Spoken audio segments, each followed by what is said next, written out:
जम्मू कश्मीर जहन्नम में जाए और क्या करें? जम्मू कश्मीर जहन्नम में जाए, जम्मू कश्मीर जहन्नम में जाए। आप जानते हैं कि हमने पहले ही आपके सामने रखा और आप उसको जहन्नम की तरफ ले जा रहे हैं।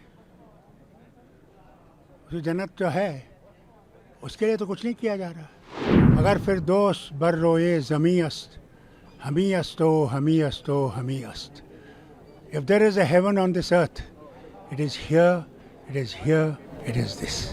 आप बताइए जन्नत के लिए क्या किया? इलेक्शन अभी तक आप नहीं कर रहे हैं। सारी रियासतों में इलेक्शन कर रहे हैं। हमारा क्या गुनाह है? हम किसी और देश के साथ खड़े नहीं रहेंगे, मगर हमारी भी तो इज्जत कीजिए,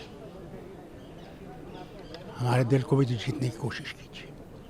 और तो मैं कुछ नहीं कहता, इसीलिए वो अल्फाज मैंने इस्तेमाल किए। ये आपके सामने क्लैरिफिकेशन दे रहा हूँ। जहन्नम में जाए, आपने ऐसा क्यों बोला? देखिए, आप लोग मुझे तंग करते हैं। आप जानते हैं कि हमने पहले ही आपके सामने रखा और आप उसको जहन्नम की तरफ ले जा रहे हैं। जो जन्नत जो है उसके लिए तो कुछ नहीं किया जा रहा। अगर फिर दोस्त बर रोए ज़मी अस्त, हमी अस्तो हमी अस्तो हमी अस्त। If there is a heaven on this earth, it is here, it is here, it is this. आप बताइए जन्नत के लिए क्या किया? इलेक्शन अभी तक आप नहीं कर रहे हैं। सारी रियासतों में इलेक्शन कर रहे हैं। हमारा क्या गुनाह है कि आप हमारे इलेक्शन नहीं कर रहे हैं? दूसरा बताइए, स्टेटहुड कौन सी रियासत है अभी तक, आप जब से हिंदुस्तान आज़ाद हुआ, जिसको रियासत से दर्जा यूटी का हुआ? बल्कि यहाँ तो मैंने देखा यूटी रियासत बनती। तो रियासत का क्या किया? जहन्नम नहीं बनाया। किस लिए? क्या फ़ायदा? आप कहते हैं टेररिज्म ख़त्म हो गया। क्या ख़त्म हुआ? क्या आज हमारे फौजी और अफसर नहीं शहीद हो रहे हैं? क्या लोग नहीं मर रहे हैं? आप टूरिज़्म की बात करते हैं। आज तक उन्होंने टूरिज़्म पे हमला नहीं किया, मगर एक टूरिस्ट पे हमला करेंगे, आप देखेंगे टूरिस्ट ज़ीरो हो जाएगा, ज़ीरो हो जाएगा। ये तो शुक्र कीजिए वो नहीं कर रहे हैं, क्योंकि हमारा सब कुछ उसी पर डिपेंडेंट है। हमारे पास कोई फैक्ट्री नहीं है। इन्होंने कहा हम फैक्ट्रियाँ लाएंगे। कौन सी फैक्ट्री लाई? वो भी यूनाइटेड अरब रिपब्लिक से इमार का एक मॉल बन रहा है। मॉल, हमारे यहाँ पहले ही मॉल है, उसकी कमी नहीं है। तो मेरा तो यही है, हम इस वतन के वासी हैं। ये हमारा वतन है। अगर हमारा वतन हो के हमसे इंसाफ नहीं हो रहा, तो बताइए फारूक अब्दुल्ला क्या कहेगा? जहन्नम में तो पहुंचाई आपने। तो तैश में आकर बोले थे आप। क्या करूं? दिल दुखता है अंदर से।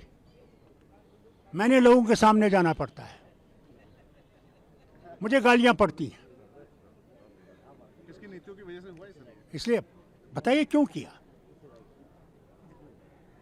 अगर हम खड़े हैं यहाँ पे, कौन था जब 96 में इलेक्शन हुए? कौन पार्टी थी? क्या कांग्रेस थी? बीजेपी थी? ये जो आजकल नाच रहे थे, उसका सिर्फ फारूक अब्दुल्ला और उसकी जमात थी। बमों में, गोलियों में खड़े थे। किस लिए? ये झंडा जो है ये खड़ा रहे, खड़ा रहे, मगर उसकी आपको इज्जत नहीं है। आप पार्लियामेंट के हमले की बात करते हैं। जब स्टेट असेंबली पे हमला हुआ, ये तो अल्लाह का करम है कि 5 मिनट पहले मुझे निकलना पड़ा गवर्नर साहब से मिलने के लिए। 40 लोग मर गए। क्या उसका कहीं मेंशन आता है? कोई बोलता है? वो ढूंढते थे फारूक कहाँ है, कौन है, कहाँ है फारूक, कहाँ है फारूक? फारूक जानते नहीं थे कहाँ है। सब बाहर से आए थे। बाहर पाकिस्तान? हाँ, और कहाँ से आएंगे? चीन से तो नहीं आते।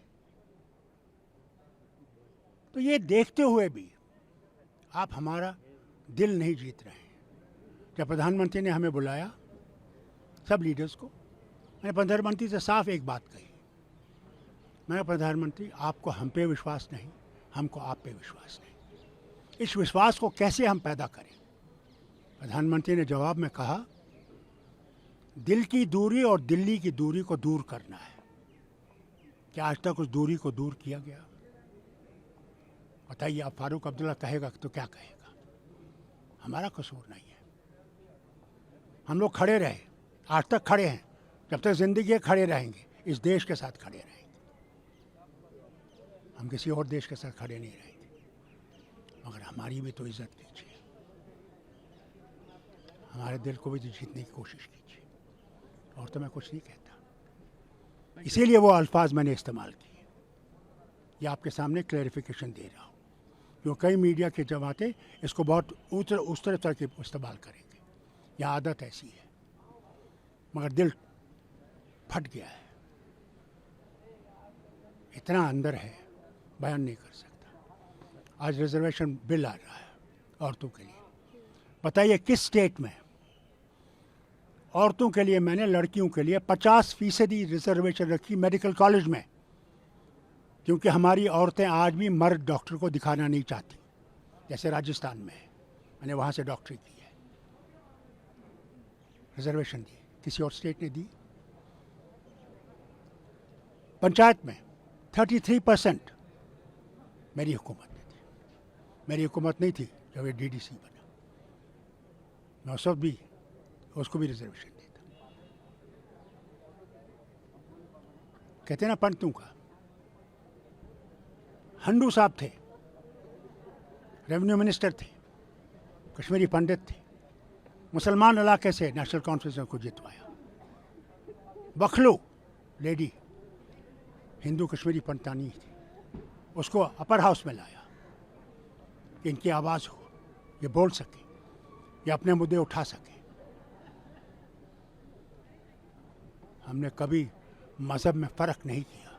आप हिंदू हो, मुसलमान हो, सिख हो, ईसाई हो, बौद्ध हो, हम सब इकट्ठे हैं।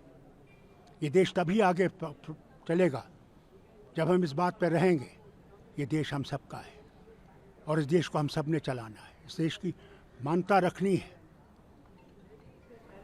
नहीं तो क्या रहेगा? देश को कुछ हो गया तो क्या हम बचेंगे? नहीं बच सकते।